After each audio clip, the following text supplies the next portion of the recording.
Ce n'est pas une défaillance de votre écran. N'essayez donc pas de régler l'image. Nous maîtrisons toutes les retransmissions. Nous contrôlons les horizontales et les verticales. Nous pouvons vous noyer sous un millier de programmes à la demande, ou dilater une simple image pour lui donner la clarté du LCD. Et même au-delà. Et même au-delà. Sérieusement? Mais qui a écrit cette merde? Salut à tous, bande d'amateurs de vidéos sur internet, et bienvenue dans ce 4e épisode de Pilote. On en aura vécu des choses ensemble. Aujourd'hui est un grand jour car nous allons parler d'une série que j'aime vraiment beaucoup. Vraiment. Alors stoppez toute activité inutile et sortez vos meilleurs stylos jaunes fluo car nous allons parler d'Utopia.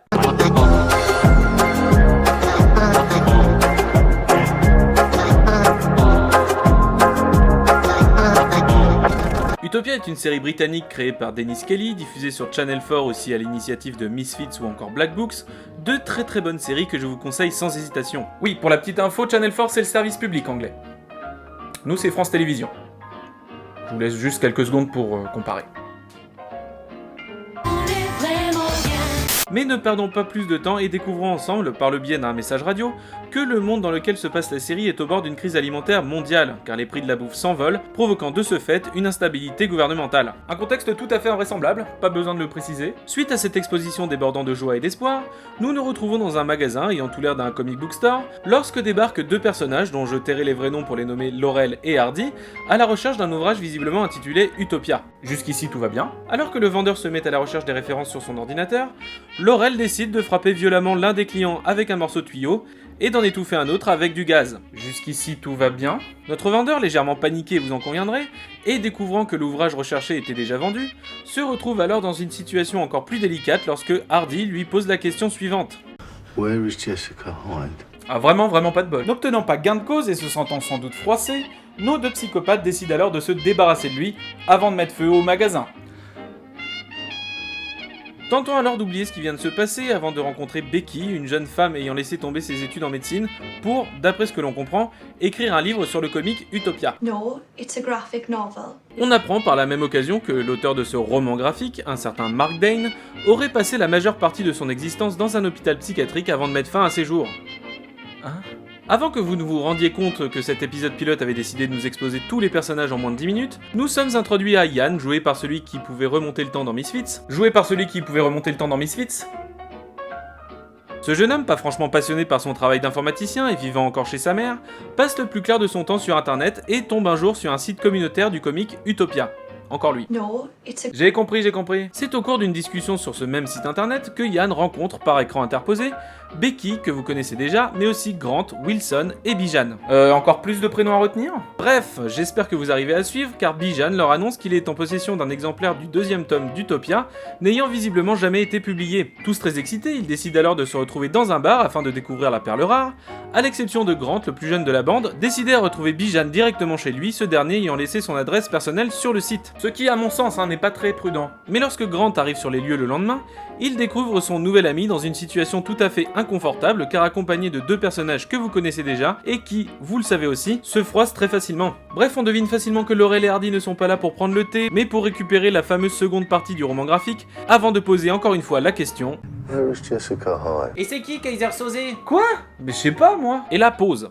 Si je devais résumer la scène qui suit, ça donnerait ça. Bijan, pas connaître Jessica Hyde. Laurel et Hardy, froissés. Bijan de l'autre côté du balcon. Grant qui récupère Utopia. Bijan tombe de l'immeuble au ralenti. Laurel qui tente de rattraper Grant mais n'y arrive pas. Bijan qui vient de comprendre que le plus dur n'est pas la chute, mais l'atterrissage. Ouais, j'aime bien le cinéma, ouais. Pendant ce temps-là, tranquille au bar, nous retrouvons nos trois amis ayant fait connaissance autour de quelques pintes. Déçus de ne pas voir les deux autres débarquer, ils décident alors de finir la soirée chez Wilson, un conspirationniste paranoïaque, s'enfermant tous les soirs dans un bunker perso. Ah oui, tout de même, oui. Je vous laisse découvrir ce qui s'ensuit car ça mérite le coup d'œil, et passe directement au lendemain car Ian se fait arrêter par la police pour une agression sexuelle pédophile qu'elle n'a pas commise, au même titre que Becky d'ailleurs, avant que Wilson ne reçoive la visite de « Oh mon dieu, mais c'est pas possible, mais ils sont partout !» Voilà, je m'arrête là.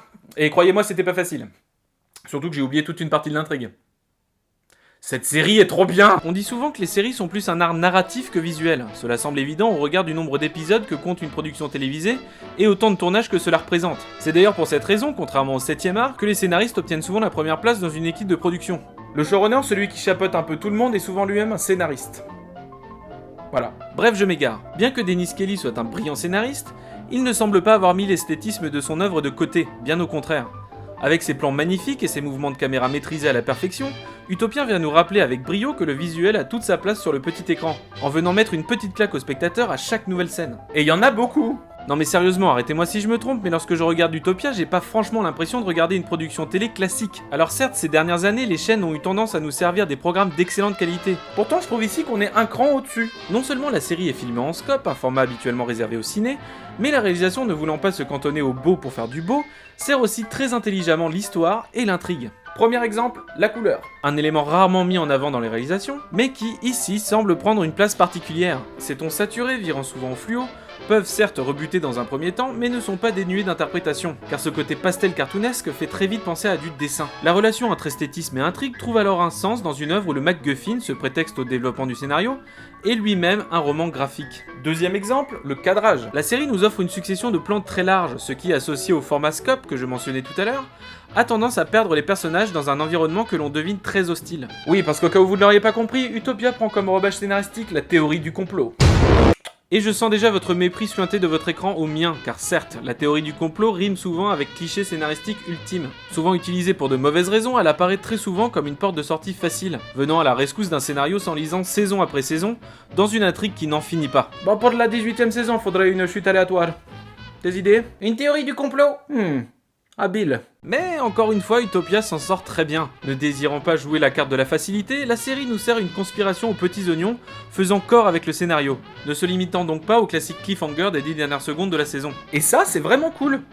Enfin, je trouve. Sans vouloir trop en dévoiler quand même, je dirais que cette conspiration est semblable à un personnage à part entière, car cette menace sans visage évolue, change, se révélant en même temps que l'intrigue avance. Nous faisons donc face à un élément complexe qui, malgré ses airs de grand méchant, pousse les protagonistes comme les spectateurs vers une profonde réflexion dépassant largement le cadre de la simple fiction télévisée. Ouais, là je commence sérieusement à trop en dire. Pour faire simple, Utopia pose des questions à première vue très alambiquées, mais qui au fur et à mesure des épisodes dévoilent toute leur pertinence. En fait, la série nous force à penser au-delà du politiquement correct, car sous ses allures de délire loufoque, elle nous offre la possibilité de remettre en question une situation mondiale bien réelle, en nous libérant de toute morale.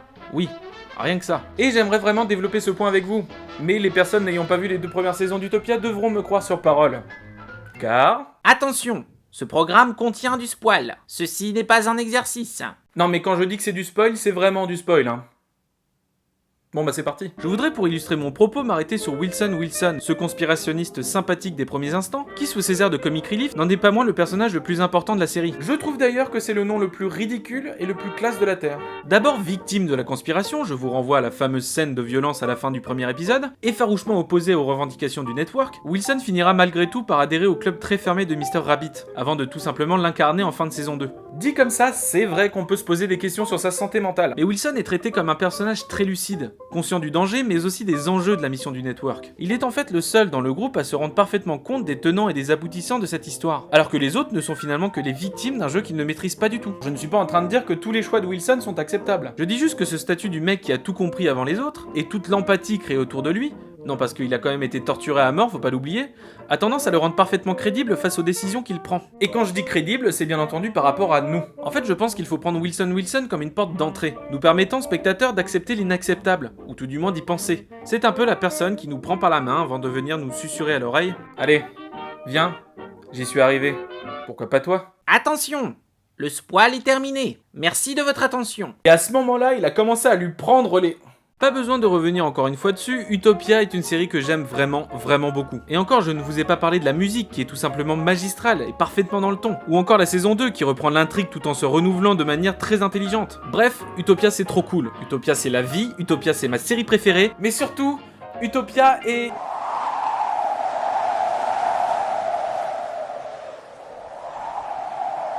Mais pourquoi vous voulez pas voir cette série? Non mais attendez un petit peu. Un remake? Sur HBO? David Fincher? Mon dieu, mais tout est lié! Pauvre fou.